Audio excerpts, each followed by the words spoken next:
What about this though, Scott? Right. What about this? Right. You put in Robertson left wing back. Tierney is one of the centre halves. Dykes is the striker, and then Gannon Doak roaming behind him. There's one thing, that's Dan, what I'm saying. we talked about it this morning, and I know that you'd like to see Kieran Tierney get into that team.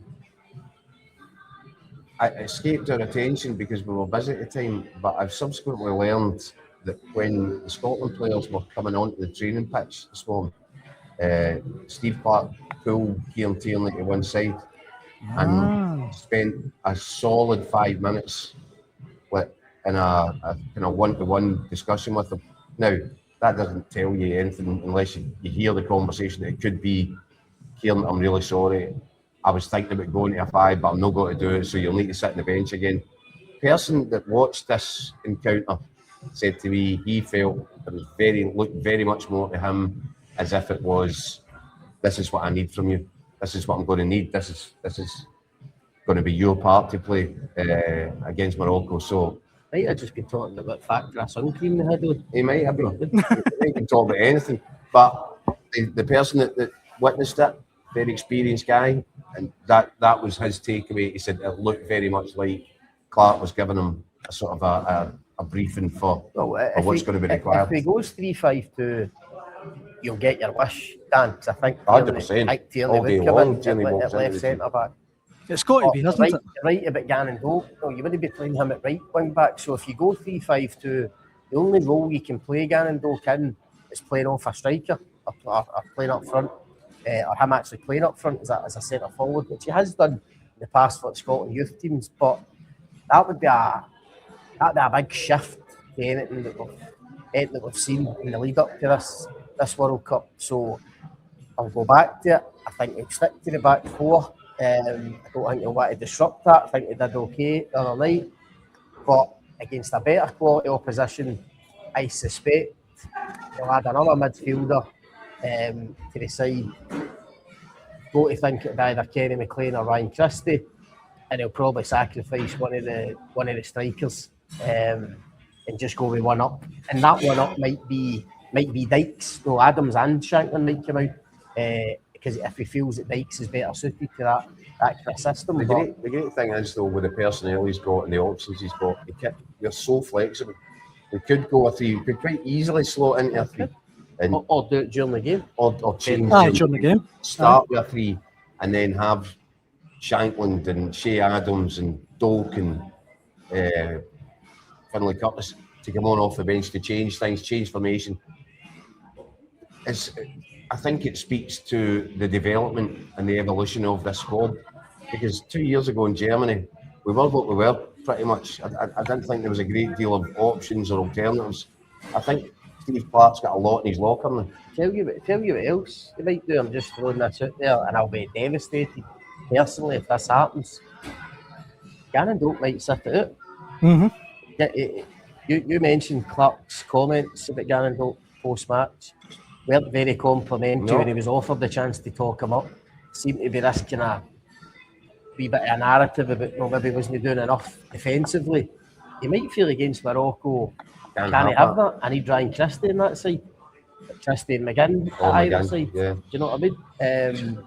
No, I think Christie on the left, McGinn on the right. I think that, as much as I like those players, to me, I keep going back to it. Gannon Doak with his pace is our outlet. It's the out ball. It gets us up the pitch. He's the only guy who can really get in behind. The Curtis does it to lesson instead.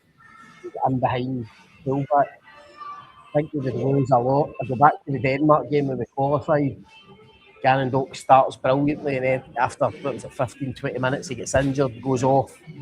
And as much as it was a glorious night for us, we lost our attacking intent. After that, I think Kenny McLean came off the bench that night.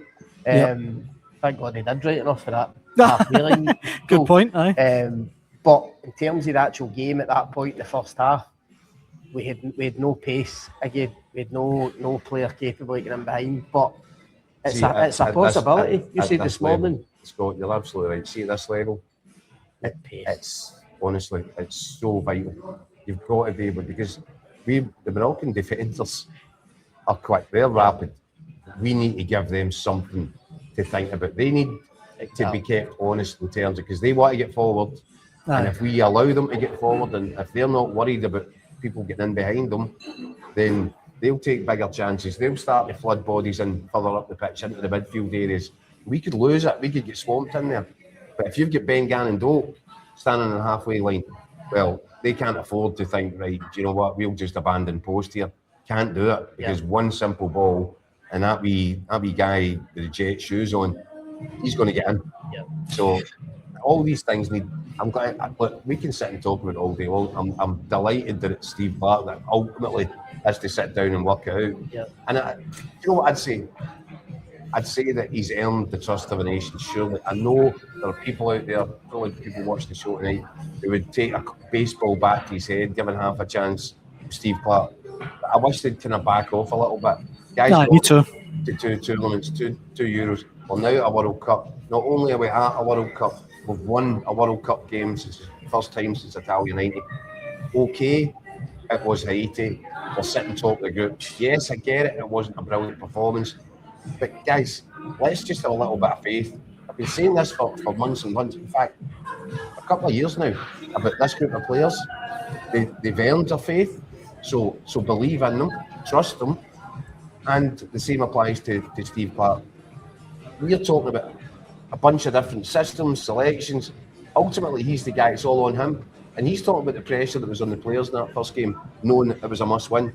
Well, magnify that pressure and put it onto the manager, who knew exactly that as well. Especially signing a new 4-year deal. And and now he goes into this game, and all that pressure, his players might feel a bit of release. Steve Clarke won't, because ultimately he has got a number of options, and if he's blamed or if he's seen to be picking the wrong options, the wrong team, the wrong starting players, then it's all he'll get clobbered at the end of the day. So there's a lot of pressure on a lot of people here. Steve Clarke has talked about wanting to enjoy this tournament.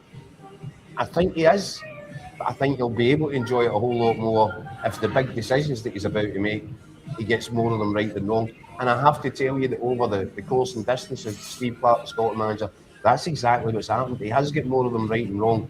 We can talk about the tournaments, we can accept it's actually not been acceptable the way that we've played at the tournaments.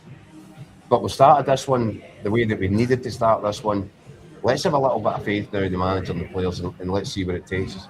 Let's get Big Lyndon. Big Lyndon's got his 9 points for this.